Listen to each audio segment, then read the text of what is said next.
Mari Errauskiren ipuina. Ipuina hau, dakizue buruz behar bada. Baina ene bersioa jebiagoa da. Bersio ofizial hori, denok dakiguna, deskafinatu zuten, egin zuten biguna. Hasiera sikera ez zuten aldatu. Izan ere gau batez oso gau famatu. Bi aizpa zatar maltsurrak, arribitsiz lepo, printzearen festara joan ziren ederto. Gure Mari Errauskin bien bitartean, giltzapean utzita soto loi batean. Marik esan orduko lagundu arraio, maitagarri jator bat agertu zitzaion, ta haren argi dizdiraz bazterrak txukunduz, hause esan zion, lastana zer moduz. Ea nola nagoen, diozu benetan, nola egongo naiz kakatza honetan.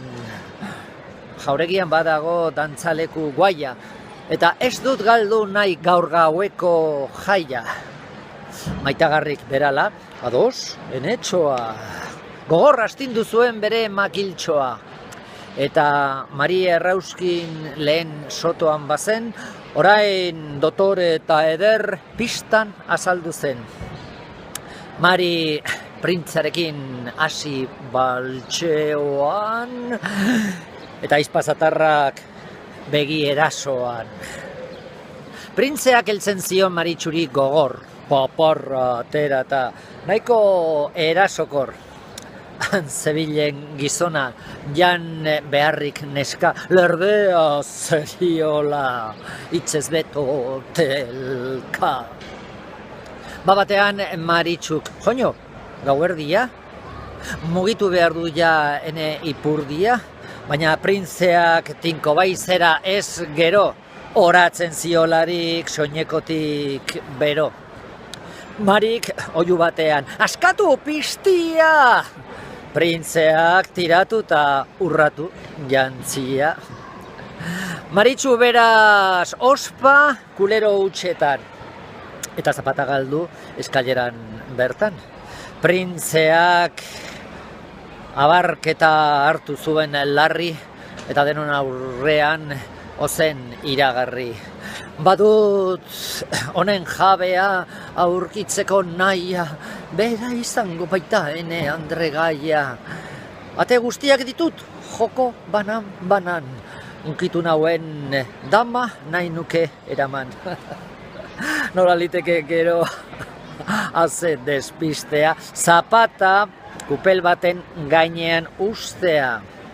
Berehala bi aizpa zatarretako bat, disimulu handiaz, eta gaizto erabat. Hurbildu zen hartzera oinetakoa bera, ondoren botatzeko komunetik bera. Gero, haren lekuan, hanbertan, kupelan jarriko zuen bere zapata ustela. Urrengo egunean, printzeak jostake, hasi zen etxez etxe eta atez ate. Jendea etxeetan urduri zegoen, nork sartuko ote du oina erosoen. Txandaz txanda heldu zen lehen aizpa zatarra.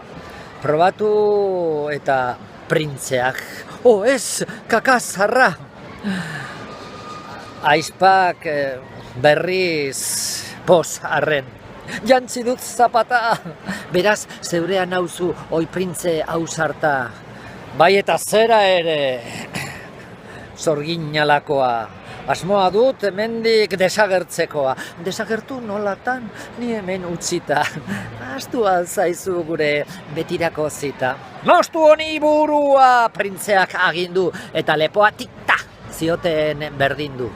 Berehala bigarren aizpa zatarra hor zoro baten moduan. Probatzera nator, probatu nahi beste hau, printzeak galdetu. Espata hartu eta zun, buru gabetu. Zer da iskanbila hori? Marik sukaldetik eta printzeak zakar isildu horratik. Maritxuren bihotza egin zen txikitu. Printze honek buruak bildumatzen ditu. Nola eskonduko naiz honekin jakinda, buruek daukatela burutik eginda. Printzea horroaka, nor dabil hor baina, mostu horri burua, mostu ala jaina. Maitagarri orduan, une egokian, berriro agertu zen istilu tokian. Ta haren makiltxo hura astinduz zirtzartz, Mariri esan zion, egin eskari bat, Mariren eskaria. Maitagarri hori, enuke nahi berriro zuloan erori. Printzerik ez dut gura, horrekin akabo. Halako gozokiak dastatutan nago. Gura nuke lagun bat prestu bezain ona. Topatuko bazenit halako gizona.